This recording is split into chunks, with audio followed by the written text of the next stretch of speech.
All right. Good morning, everybody. Good morning. Happy Thursday morning.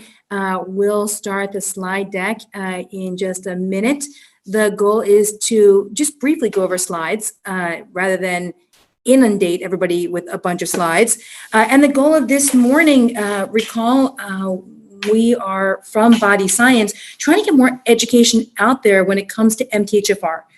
There's a lot of confusion as to what the gene means, how to read lab results, and what to do when you have an MTHFR positive SNP, and how to interpret your symptoms and what to do about them. So for that reason, what we have launched is an MTHFR educational series, mostly because here at Body Science and on the MTHFR experts page, we get questions all the time, and there's so much misinformation out there, right? Yeah. And so here's what you have. You have two folks that routinely treat people like yourself with MTHFR, because it's people like ourselves with MTHFR. So having gone down the MTHFR road, and again, to try and add some clarification into the MTHFR world, we decided to start doing this. So this is an 8-part series. This is number 2. Down the series, we'll get to things like MTHFR and reproductive hormones, MTHFR and thyroid. Before I get started, let me introduce you to Kyle. Kyle and I actually work together at Body Science. You are an RN? Yes. Somebody that has an exceptional handle on functional, for 2 reasons. One, because we see so many people that have functional related issues. So things where we're trying to get to the root cause, symptoms, but we're not trying to treat the symptoms.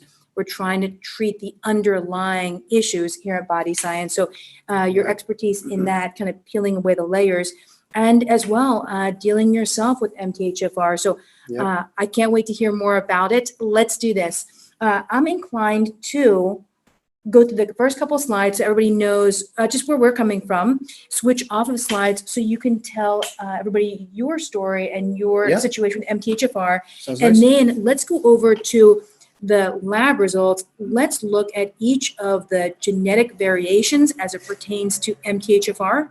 Let's look at how each of those mutations or combination of mutations affects the amount of methyl tetrahydrofolate. And so then from there, let's talk about symptoms and why different genetic predispositions when it comes to MTHFR translate into different symptoms. Okay, so with that, let me go ahead and share my screen. Let me go through a couple of basic introduction slides. And then Kyle, let's hear what you've been going through. Okay, everybody, here we go. And wait, there we go. Okay. So the whole series, that top line over there, how to feel your best with this gene, right? That's really what we're about. We do it in our office all the time. We work with people in the office all the time. Remember, just because you've got the gene for something doesn't mean you're going to live out that destiny. So our whole role, our job is dedicated to making sure that lifestyle changes give you the upper hand, and as a result, the genetics don't play nearly as big a role. And today's meeting, specifically understanding what your MTHFR lab results mean. Okay, just to introduce myself, my name is Amy Hedemio. I'm actually here at Body Science this morning. I run the MTHFR Experts blog and the MTHFR Experts page on Facebook. The reason that came about maybe 2-3 years ago, the number of folks that come on over here with MTHFR, the amount of people that were not getting proper treatment, and as a result, living out the mercy of their symptoms, and the fact that we were able to treat so many folks with MTHFR effectively, as are so many other MTHFR specialists around the country and around the world. And it just made sense to start putting out some of the protocols that we know are effective, and start talking about, again, what does MTHFR mean and how do you live with it? So again, I'm here at MTHFR Experts, which is the online blog, Body Science, which is a large functional clinic in Miami. BiomeIQ I work with, that is a supplement line that was developed specifically for MTHFR. And the reason for that, we just couldn't find supplements that would work. And it took us a while to find the degree of purity, and then aligned ourselves with BiomeIQ for that reason. Okay, and then why am I personally passionate? I've spoken about this a lot of times. So today is Kyle's morning. I won't go deep into my story, but I will tell you guys, aside from being a woman that has MTHFR, I have a mom that has MTHFR. I'm sure a lot of you have already heard me telling this story. I didn't know what MTHFR was. I didn't know that my mom had that gene. And even if I'd heard that she had MTHFR 15 years ago, I still wouldn't have understood the ramifications as how that was going to affect her health or my health. I would never have recognized the thyroid dysregulation and the anxiety and depression that came as a result, the blood sugar dysregulation and the prediabetes and diabetes and weight gain that came as a result. I just wouldn't have had a clear sense. Instead, I would have just watched my mom, which at the beginning was the case, just go through kind of a nightmare and not really have a sense of how to start changing that. So for me, I got involved both with functional medicine and specifically with not just MTHFR, but detoxification mutations. Yeah. And you and I here in the office, we see a lot, right? Yeah. We see acetylation mutations, all kinds. Glutathione transferase, GST, COMT. Yeah, yes, COMT. We see lots of MTHFR. So the idea of being a poor detoxifier leads a lot of people to symptoms that are correctable and treatable. It just becomes a question of understanding that mutation, and that's what we're all about today. All right, and then my one last slide, and then let's actually take a look at you and what's been going on with you. Right. Okay, so one more time, who we are. We're a functional medical clinic here in Miami. We have a number of folks that are on board that are specialists, scientists, MDs, that kind of thing.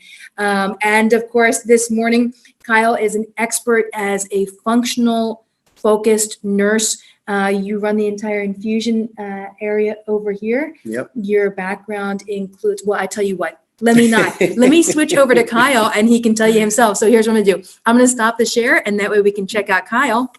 And then after this, guys, what we'll switch over to, we'll actually take a look at the results and get a better understanding of what they mean and what to do with them. All right, Kyle, tell us a little bit about yourself. Hi, everybody. So my name is Kyle. I'm an RN.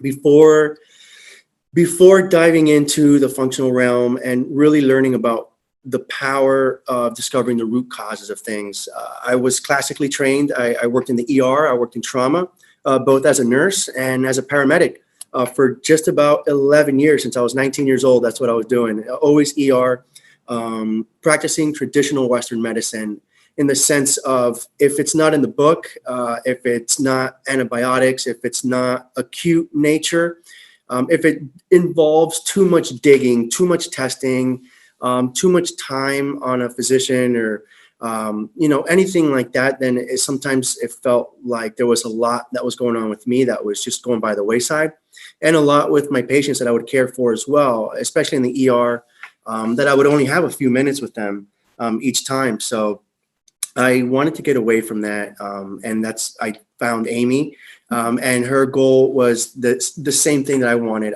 We want to be able to spend time with patients, really understand what's going on, not just right now, but why is what's going on right now happening?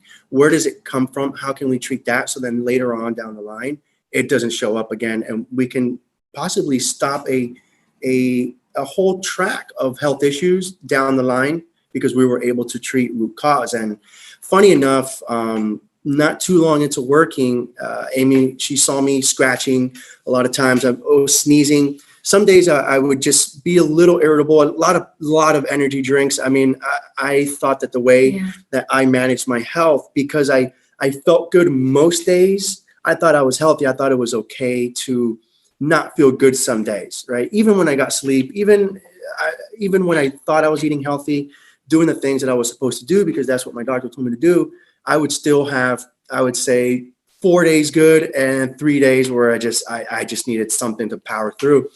And funny enough, that's when I myself got into testing, and it turns out I'm still C positive as well for MTHFR. My journey since then, I'll tell you where I am now. I'm feeling the healthiest I've ever felt in my life. And that goes for hormones, MTHFR.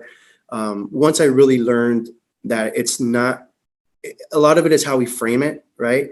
And I know Amy's a big proponent of saying, you know, this is our superpower, and it really is. I know when I'm in a toxic environment well before someone else does.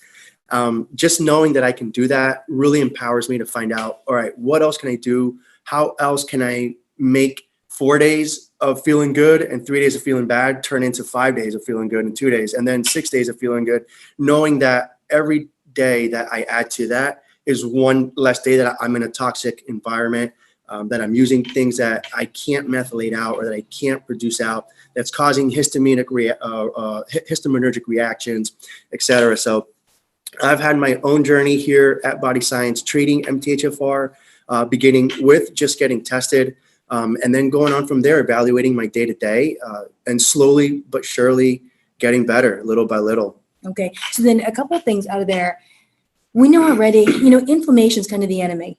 Yeah. And you alluded to it earlier. Lots of people have low levels of inflammation, and oftentimes what predisposes people, it's the environmental exposure, but even more genetically being a poor detoxifier. And of course, when you put those two things together, you kind of start an inflammatory snowball. And you think about diseases, and I know you kind of touched on that, traditional medicine versus maybe more of a functional approach. Neither is right. Instead, for me, I like a blended approach. I think for a lot of folks, kind of the same. There's a place for both, but here's the long and short. Taking an antibiotic or taking a single treatment oftentimes is not going to reverse the kind of symptoms that we're talking about. So just to clarify, if what we're talking about is a bacterial infection, you take an antibiotic. So we're not debating that or deliberating that. But the kinds of things that people are dealing with now, it's not a single infection. Instead, It's far removed. It's the outcropping of the accumulation of toxins that turn on this cytokine inflammatory storm. So what we're talking again about is increasing a toxic burden to the point where you start becoming symptomatic. And if somebody that doesn't have an MTHFR gene mutation may be able to tolerate more of those toxins, anybody that has an MTHFR genetic SNP, they are less tolerant. So the way I kind of think about it is, imagine like 3 strikes you're out kind of concept. So you come in contact with one toxin. If you don't have MTHFR, second toxin, third toxin, then you start building inflammation. But if you have MTHFR and if you have an A copy, out of those 3 strikes, if the average person would become inflamed after all 3, with an A copy or 2 A's, you can tolerate to about 2, but you can't make it to 3 before inflammation starts to spiral out.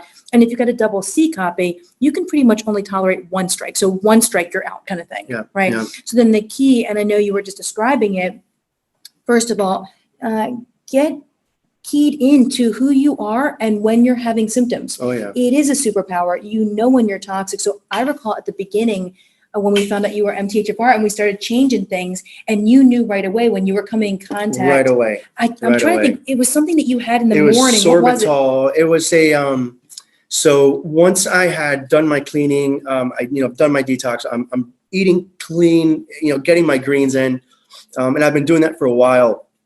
My girlfriend bought a sweetener that it was a monk fruit, but it wasn't just monk fruit. Hidden in the label was something else. And I'm having my smoothie on the way to work, and I immediately feel a headache. I'm saying, this is not right. Something's wrong. Yeah. I toss it. My body just told me, stop drinking this. It's garbage. There's something in here that's doing you wrong. I get home that day, and of course I turn it around, and it's actually the main ingredient is an artificial sweetener mixed with monk fruit, and I knew it right away. I felt it right away. So if you're somebody that's out there that has MTHFR and a lot of different symptoms, so dysregulating MTHFR, it's hard to know what's making you worse because you just feel lousy all the time. The first step for us is always testing, right? Because again, your specific genetics is going to give a better understanding of what degree of detoxification and what degree of methylation support you need. And then from that point, once you get clean, and our standard is start with a detox, so we get lots of methyl donors at the beginning and then continue with methyl support. Once you get clean, then you can tell very, very quickly when you're in contact with something that's toxic. And the goal is to remove it. So with that, I'll tell you what, want to go into the genetics of things? Anything Sure. else you want to share? Sure. It'll happen. You will get better. Be patient. It takes time, and reframe how we see it. You don't have a disease. You don't think of it as, oh my gosh, I've got a mutation. No, it really is a superpower. The fact that I was able to detect that there was something artificial that was doing harm to my body immediately. I see that as a plus. I really do. I really do. Yeah. And that way we can keep down the inflammatory burden by avoiding things that people that do not have this MTHFR superpower can detect. So for those folks, they're exposed until they finally wind up with a terrible disease. And on our side, again, our goal is to be tuned in, see this for what it is. It is perhaps an evolutionary advancement, right? That allows us to know toxins when they're in the environment and to get clean. All right, so guys, let me switch over and let's go ahead back to genetic mutations. And so I think for this one. All right. Okay, let me, hang on guys, I'm trying to get there. Give me 1 sec. Wow. Okay. Come on, computer.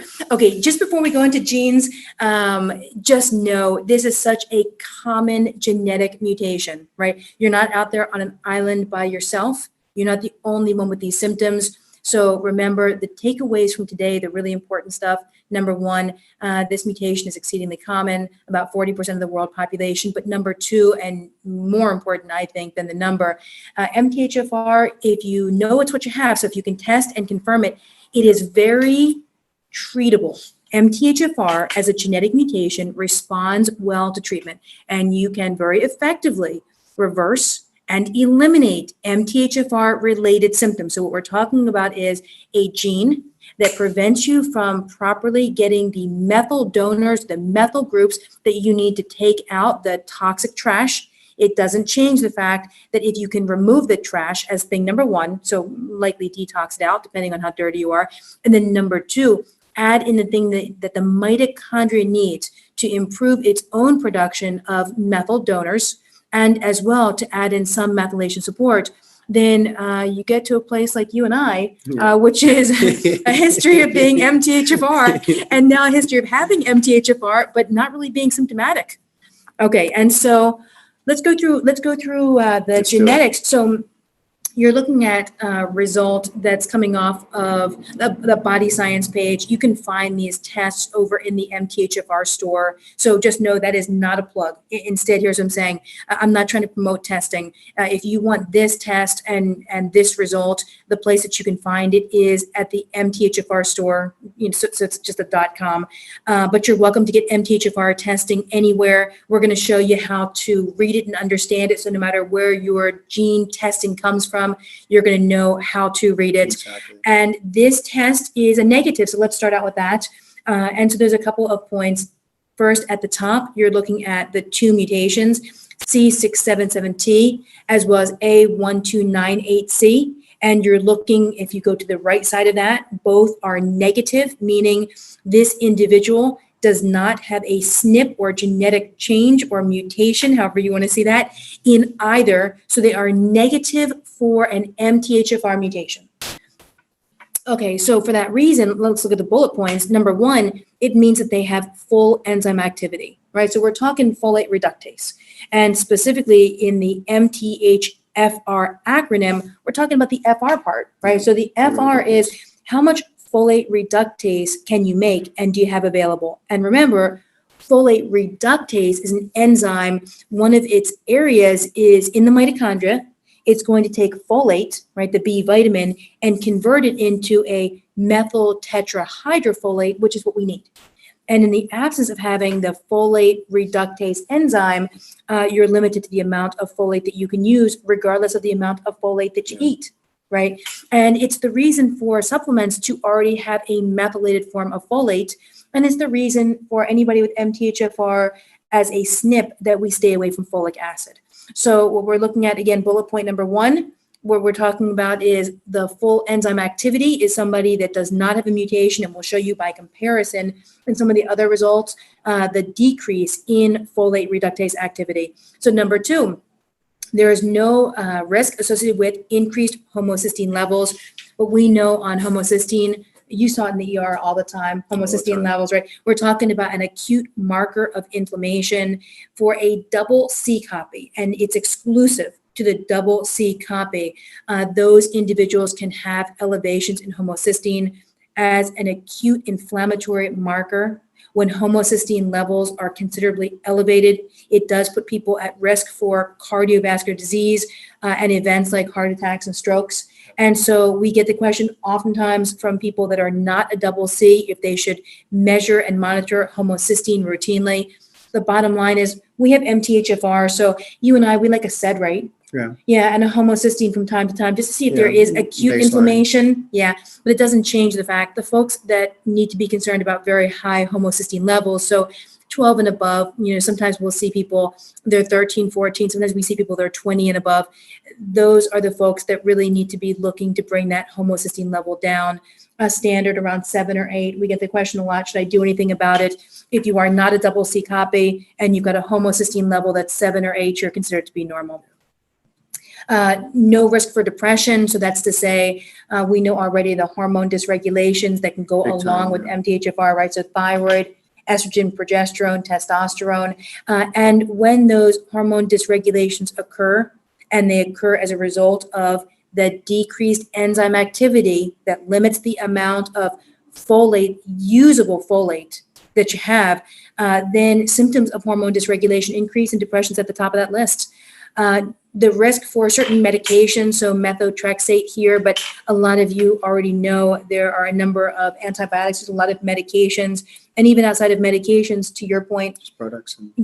Products, supplements even. We see lots of folks. Foods, of course, we know. Yeah, we see a lot of folks, and they're poisoning themselves with supplements. MTHFR, where you're thinking the more supplements you take, the better you're going to feel, but over methylation is toxic.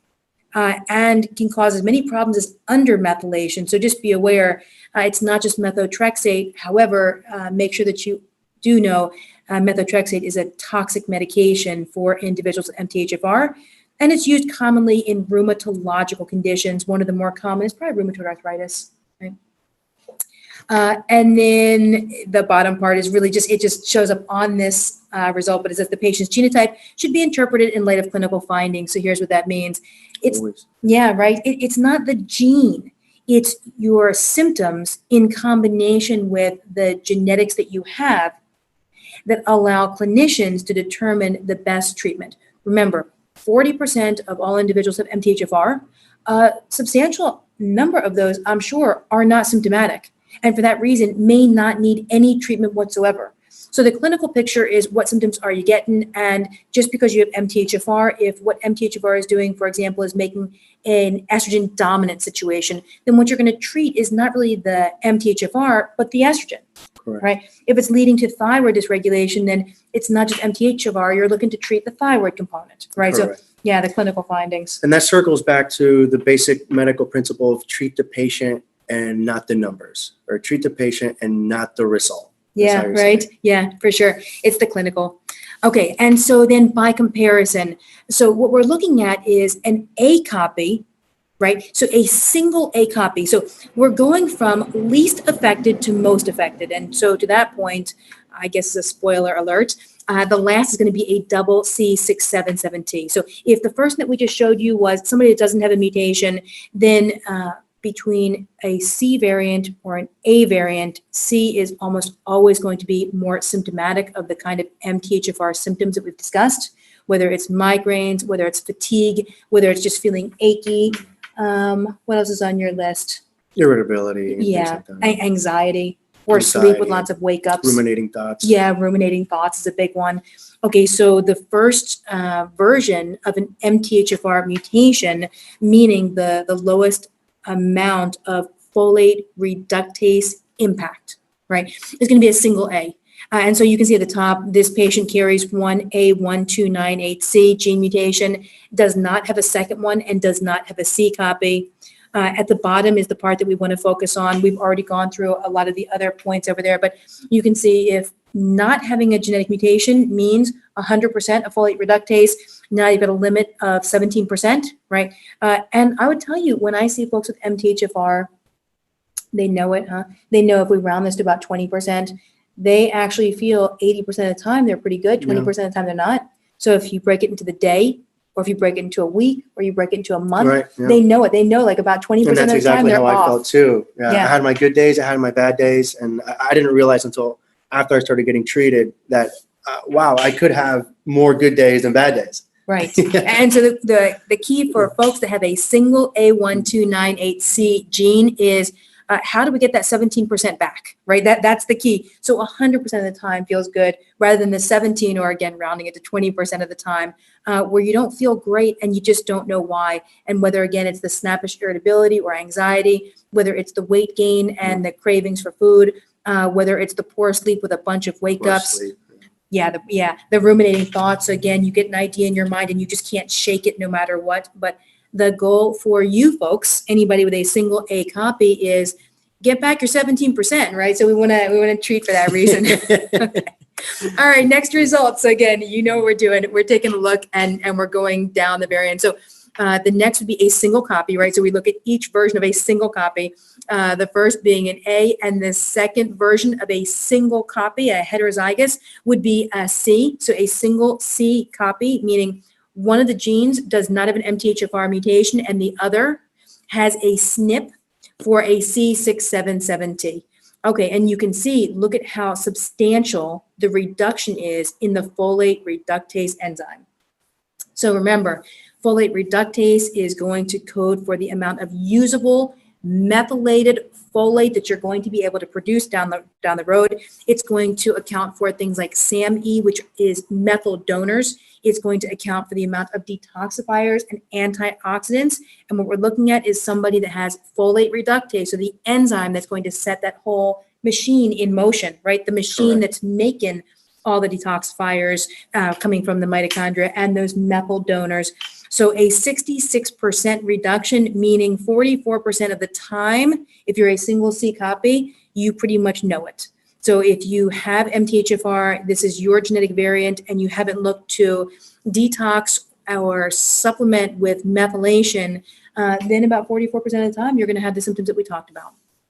Remember, again, one more key, and probably I think the most important. Guys, the reason that we're doing this, it's not just education. It's to put out the message. And I think if there was anything for me that's like the top of my list, this mutation is so treatable. It's so treatable. It's so treatable and reversible. So the reason that we decided to do this is to just make sure everybody knows, again, not only are we folks that have MTHFR, but we've got family members that have MTHFR. Yeah. The things that you're dealing with are the things that we've dealt with either personally or with our family members. You're not alone. You are not alone. Is the question on our side clinically is, what do we do? Do we just watch this? Do we just watch inflammation pile up and lead to disease? Or do we treat and we realize it's treatable? Let's treat. Yeah. All right. So that's our message. And what it looks like as well, it's not just one day good, one day bad. It can also be where part of your day you're feeling great, and then another part of your day, as you go coming in contact with more and more things throughout that day, you're just feeling lousier and lousier and lousier. And then it gets to a point where you come in you eat your greens, something happens throughout that day that you'll allow for those SAMe donors, and then you feel another burst of just freshness. You feel good, and then you're coming right back down. So it's kind of like a stop and go type of thing, and you just don't know why. It might just very well be this. We've definitely seen lots of school-aged kids. Now, I know a lot of people are home from school doing virtual, but a common thing that we would see with school-aged kids is they'd feel okay in the morning. Exactly. And then they'd eat a school lunch, or they'd eat something at lunch that had some processed stuff. And they knew it because their classes after lunch were the ones they did the worst in. They would feel foggy. We had a lot of parents that were working their kids up for attention deficit or ADHD. And what they really had was kids that had MTHFR and just felt so snowed under after lunch. So be aware both for yourself and if you are a parent, for your kids as well. If there are times during the day where you feel pretty good and times of the day that you don't, take a look and see what you did just prior. MTHFR is fairly fast acting, meaning if you come in contact, right? With folic acid, you're going to know it and you're going to know it fast. So the thing at that point is, again, to try and evaluate, figure out what you came in contact with and remove it. Okay, so next result. Yeah. Next result. Is that- Okay, so look at this. This is a mess, right? And you guys can tell. So here's what we're looking at. This patient carries one A1298C and one C677T. So now what we're looking at is both of the MTHFR genes have a mutation. Okay, one of the mutations is an A, one of the mutations is a C, but both of the alleles, the one from your mom, the one from your dad, both have a genetic variant for MTHFR. And now you can see a 48% activity level, that's what they have, right?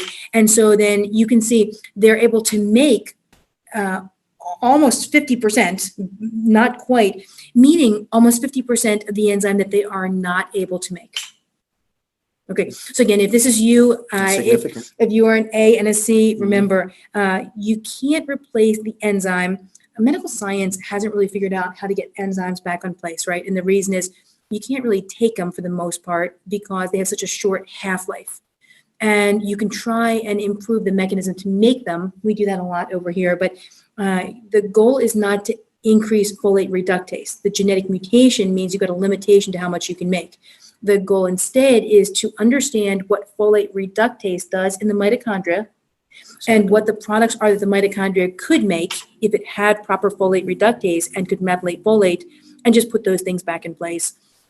That's why a lot of you folks take things like CoQ10 to improve the mitochondria, B12 to improve complex 1 of the mitochondria, a methylated folate, and a number of other antioxidants. We have a protocol that we use. We base it on the genes. You're welcome to either go over to the MTHFR experts page or to the MTHFR store page and take a look, or just craft your own. But the goal is to replete or replenish the things that you can't make when you have a substantial decrease in a critical enzyme that is used by the mitochondria to make methyl donors and to make detoxifiers. And again, if you have a single A copy and a single C copy, you're probably sitting on the other side of this webinar going, no wonder I feel so lousy half of the time. Okay, so then the goal is just to replenish what you can and would have made if you had proper folate reductase levels. Yeah, and I think the word that we want to use is optimize, really. Yeah. Optimize what works best for your version of MTHFR and how it affects you personally. Yeah. And don't overmethylate. We see that all the time. in the world of MTHFR, I guess the motto would be, if some is good, more is worse, right? Adding more and more things, it won't make you better. It'll make you more toxic, right? Because you're a poor detoxifier. So even if it's a supplement, even if it's something like methylation that you need, if you go past the amount that you need and you over-methylate, you're going to feel lousy. All right, next result. Okay, now what we're looking at is 2 copies of a C. Yeah, exactly. That's Kyle. All right, so now what we're looking at is, imagine an enzyme activity, bottom right-hand side of the slide, at 25%. So remember, 0 mutations was the far left-hand side, which was 100%. You can make 100% of an enzyme that's critical for detoxification, especially anything that gets detoxified by using methyl donors. And here, by comparison, and on the far side of the other, the spectrum, what we have is somebody that is limited by about 75%. It means when toxins come in that require methylation, if there were 100 toxins for that day, 25 likely got out properly. The other 75 have been left improperly metabolized. They're still going to go to the liver. They're going to be improperly packaged. They're going to move into the intestines for elimination, except there is not going to be proper elimination because those toxins haven't been properly broken down. And for that reason, there may be gastrointestinal related changes, whether it's constipation, whether it's the belly that generally doesn't feel well. But you're going to know that what's tracking through your gastrointestinal system is something that has not benefited properly from being metabolized in a way that you can remove the toxic burden associated with it.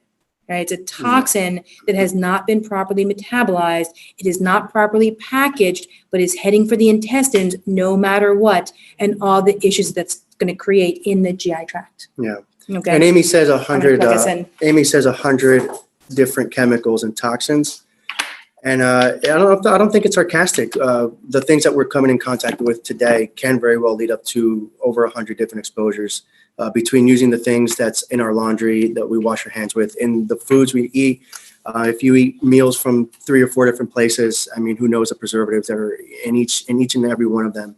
The cleansers that we use, the hand sanitizers that we use. If you think about all the things we really come in contact with nowadays, 100 a day doesn't seem that far off at all, actually. Yeah. You get up in the morning and you have your first, glass of fluorine Toothbrush, water, toothpaste, everything. toothpaste. Yeah, exactly. Yeah, what's in the water, exactly. You're washing your hair with parabens and phthalates. You're putting those creams on your face.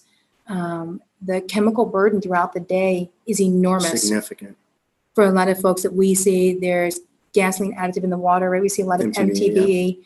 We see lots of folks with styrene, meaning from packaged foods. Yeah, even if you're not packaging your own foods in styrofoam, it's not uncommon in the transport of that food that it may have been packaged in styrofoam. I don't even know what the rate is of styrofoam that we see in individuals.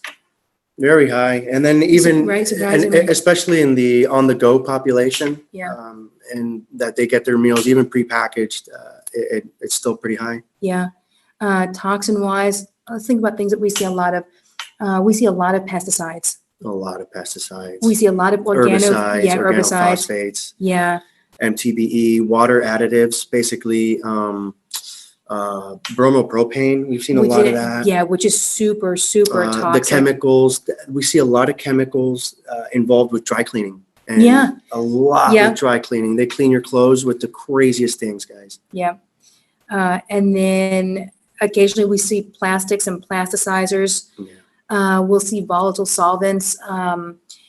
There was a study that was looking at women and putting nails on and using acetone to take it off. And the fact that acetone shows up then in the blood, I think it was within about 60 seconds where you could test it and find it in the bloodstream, right? Because it gets absorbed to the nail bed.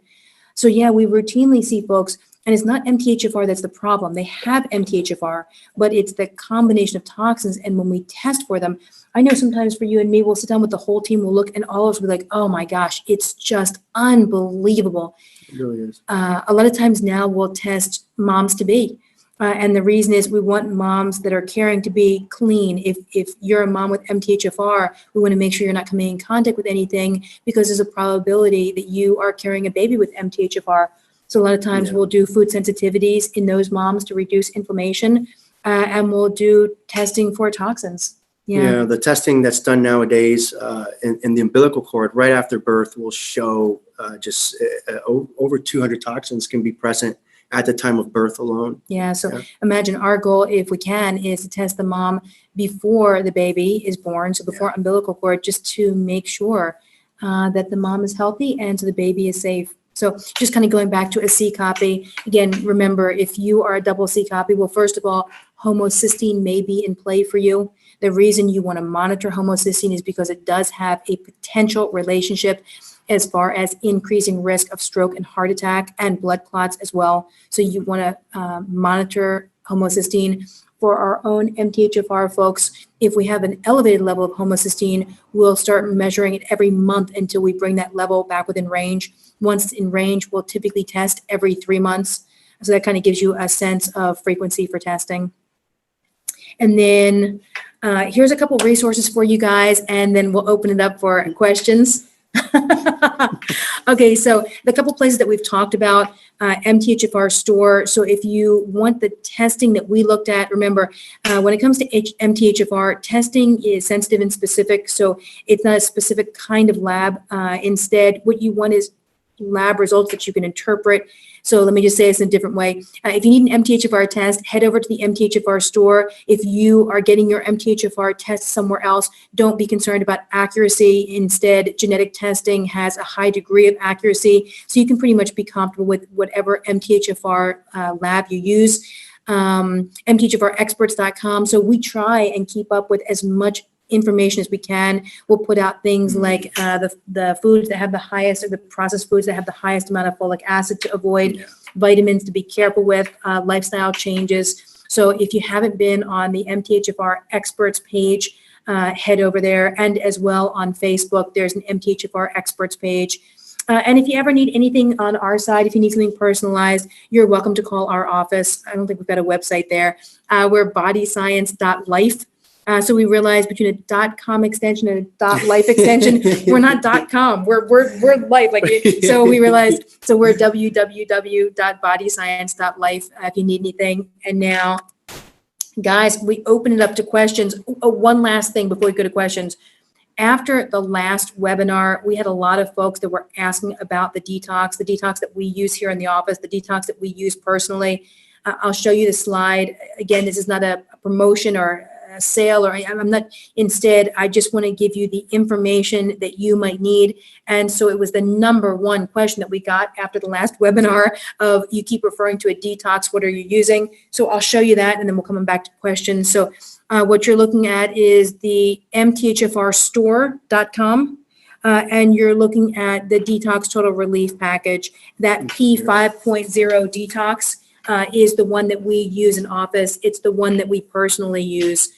For me, I typically detox about twice in the year, either 10 or 20 days. And that's the standard. For some folks, when they started, if they're especially dirty, right, if their toxic burden is especially high, then we'll use not just 20 days, but 30, 40. And if you go to that site, you can see a couple of folks that are giving you their experiences, and a handful of them that will tell you they've been on it for 40 days and they feel, you know, clean as can be, but it's definitely a length of time that you're on it. All right. And then let me go back up over here to questions. And with that, I'm going to stop the share of the screen. And the reason is so I can take a look at questions that are coming in. So hang on one sec. And now let me go ahead to the bottom. And again, anybody that has questions, feel free to go ahead and ask them. All right, let me open them up for us so we could take a look at the first one. Okay, the first question is, how young should I get my children tested? Listen, here's the thing. I mean, if we had an option, I think what we would do is test everybody at birth, right? So that may be extreme, but the long and short is if you can know your genetics. So a lot of times what I'll explain is, you know, imagine having a car, but you don't know the gasoline that you need to put in, whether it's high octane or average. And so without a manual for your car, you just put in whatever. And maybe what you get is knocks in the engine, and maybe you don't. And 50% of the time, maybe you guessed right. And the other 50%, you damage the engine. The long and short is, if you can get a manual, your manual on how your engine works, you want to do it. So if you suspect that you've got MTHFR, test. If you have a child and you think that if you have an MTHFR SNP, get them tested. For me, it feels like a great lifelong investment. Because you know what's going on. I think for myself, had I known earlier. Oh yeah, I know. Yeah, I just the wish I lifestyle would have known modifications. this. Yeah, I wish I would have known this stuff. And that's just, it goes back to traditional medicine being great at acute care, you know, and me working in the ER, and I never heard of MTHFR ever. 10 years working in trauma and ER, and I never once heard about it. And you know, if I would have known about this when I was younger, I feel I'd be at a much healthier place. And just, you know, basically what it goes down to. Yeah. The earlier, the better. I think so too. Okay. Do you have any thoughts on MTHFR and getting COVID-19 vaccine? Here's the thing, Rochelle, it's a good question. I don't know at this point that anybody has clear understanding of the implications of the vaccine. I think everybody is likely in the same place, which is if there is a vaccine that we can get that would be safe and effective, I think everybody would be at the front of the list. I think everybody has the same question of safety and efficacy. And here's the thing, that information may already be out there and I may be unaware. It doesn't change the fact that if you have MTHFR and you're concerned about getting the vaccine, you are in a group of a lot of other people that have and don't have MTHFR and are concerned about getting the vaccine. So the real question comes down to what would contribute more to an inflammatory burden, getting COVID or or getting the vaccine. Right. Listen, I'll keep you posted if we are able to come up with some accurate scientific information. So not an opinion and not a guess, but if we are able to come up with some accurate scientific information, we'll certainly pass it along. At this point, there isn't a lot of proven data, and so we'll be on the lookout for it. And thanks for the question, Rochelle. Okay, let's see what our other questions look like. Okay, what do I do if my doctor doesn't recognize MTHFR? Here's the thing. I mean, we get the question a lot. You know, the same way that you have a team of, I don't know, anybody. If you have a business and then you have folks that are on your team to run the business, if you have kids and you run their soccer team and you've got a group of parents that are running that, the bottom line is, a team doesn't necessarily consist of one person. And so if you have somebody and they're not tuned into MTHFR, but you feel like they're doing a great job with the rest, then add an MTHFR expert or a functional expert into the rest. Pretty much anybody that's functional. So just by definition, functional is always going to try and get to the heart of the problem. And so in that approach, we're always going to look for any genetic predispositions in combination with environmental triggers. If you have somebody and they're not functional, so they're more allopathic or more traditional, doesn't make them good, doesn't make them bad. It means that there's a place kind of for everybody in your treatment, and they may have a number of things traditionally that they excel in. So it doesn't mean leave your provider, but it does mean you have functional related symptoms and needs that are a little bit different than somebody that doesn't have this mutation. So make sure that you find somebody that really understands what MTHFR means, the implications of MTHFR. Make sure you have somebody that can help you manage your supplements. I think probably one of the biggest things that you and I say, people just trying to figure out themselves what MTHFR means and what supplements they need to take. And through that process, most people over-supplement. And so if for no other reason, find an MTHFR expert that can help you link your labs, meaning your blood labs. So whether we're talking about estrogen, progesterone, testosterone, thyroid, blood sugar, to your symptoms, to your gene mutation, and make recommendations and help you get the supplementation that you need in order to treat and treat properly. All right. And then, guys, I think that might be all the time that we have for this morning. Anything that you want to say, Kyle? Thanks so much for being on this. You're welcome. If I have my choice, Kyle and I will do these moving forward. So we'll try and partner up. We're usually in the office together. Know that our upcoming classes, we've got a couple of them. We have gut feeling. we do all that time about gut feeling, exactly. And we were just talking about that, like track a bunch of toxins through your gut and you're going to have GI That's where they changes. wind up. That's Exactly. Yeah. So we have the gut feeling. We have one on MTHFR and thyroid. Hormones. Hormones, exactly. So estrogen, progesterone, testosterone. We have one where we've invited Dr. Farrow. He'll be joining us. He is an OBGYN. And so if anybody understands the specialized needs in women when it comes to either fertility or pregnancy or just being safe when you're carrying MTHFR, he's the one that just helped us come up with a brand new prenatal Baby Be Mine. That was pretty exciting. It's one of the things that we've been asked for a long time. We've been referring people out to other prenatals and continued to see a handful of, I don't know, symptoms that looked to be components in those supplements that may not agree with MTHFR. So like you were describing, a monk fruit sweetener that kind of has hidden in there something that doesn't belong. Yeah. So we finally, for that reason, come up with an MTHFR approved prenatal that we can actually put our own stamp of approval on. And so look forward to that webinar coming up. And any others that we can remember? We were on the second one, so there's 6 more. So it's quite a few things. 6 more. All quite a few things coming up. Yeah, so stay tuned, and let guys. us know too. Let us know what you want to hear. We'll definitely try to integrate that into the presentations.